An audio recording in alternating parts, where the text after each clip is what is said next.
This is my video for the Rio Black Rifle match held at the Rio Salado Sportsman's Club, September 1st, 2018.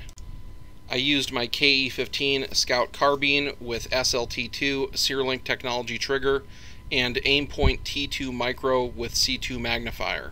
The barrel is a Ballistic Advantage 14.5 with a permanently attached Cobalt Kinetics linear compensator. I built this carbine to be optimized for events like the Two-Gun Action Challenge match that are generally under 200 yards with a lot of movement and many sight acquisitions throughout each stage. The compensator doesn't really help with muzzle rise. It does direct the blast away from the shooter, which is important when one is shooting in field conditions found at the Two-Gun Action Challenge match. This is not the optimum configuration for the Rio Black Rifle match, but I do like to use my guns at different events to see how well I can perform with them under different circumstances. I competed in Armored Division wearing my Ferro Concepts Slickster plate carrier with United Armory Steel plates. Over top of it I wore my Whiskey 2-4 Practical Integrated Modular Platform System configured to carry AR mags.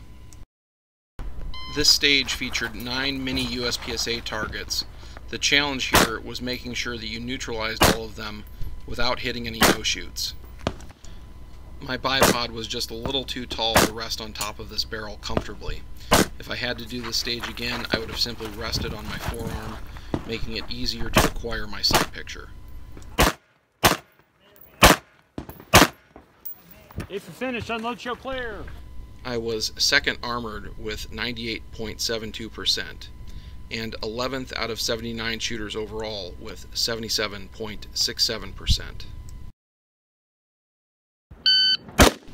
Hit. On this stage, the shooter engages 3 steel targets from about 150 to 300 yards from 3 positions. On this next position, I set up directly over top of the 2x4 for maximum support and stability. Hit!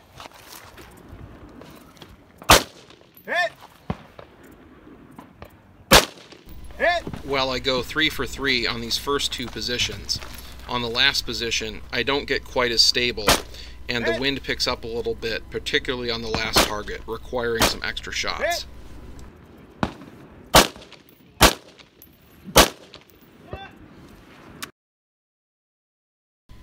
I was first armored on this stage and third overall with 88.95% of the winner's score. On this stage there is a single target at 300 yards. The shooter must hit it from each of these positions. This second position is the most unstable. Because of the curve of the prop, it's more difficult to lock the rifle into it solidly.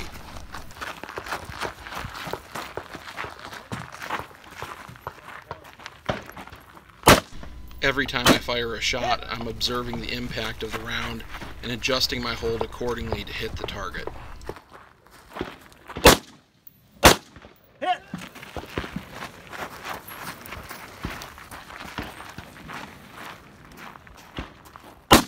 Hit. I was first armored on this stage and 4th overall with 75.11% of the winner's score. Stand by. On this stage, any mags the shooter will use start in the ammo can inside the car, and the shooter's rifle starts in the trunk. I'm not used to the jumpiness of this carbine versus my action carbine or team rifles you've seen in my other videos. As a result, I second-guess some of my shots when I really didn't need to and do makeups. Every target I fired 3 rounds at had 3 rounds in the center. Because I'm overthinking what I'm going to re-engage, I only fire 1 round on this target, going for an A-zone, but I actually pull it, giving me a failure to neutralize.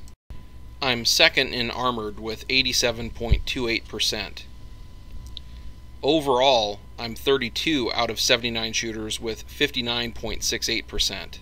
Under match points scoring, like is used here, being sloppy on a shorter stage can have a dramatic impact on your score.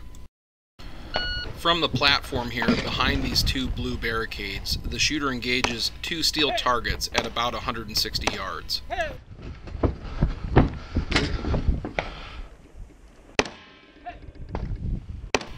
Once the targets are engaged, the shooter moves down into this lower area to engage the paper targets before going up the stairs to re-engage the steel.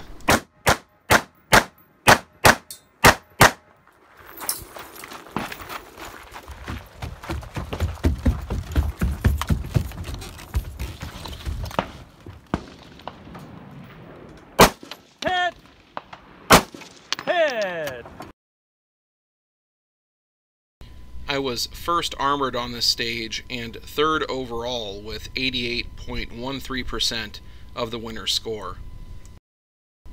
In the end, I was first in Armor Division with 486 points out of 500 possible. Overall, I was 5th out of 79 shooters with 82.22% of the winner's score. Thank you for watching, and come back again for more match and multi-gun competition content.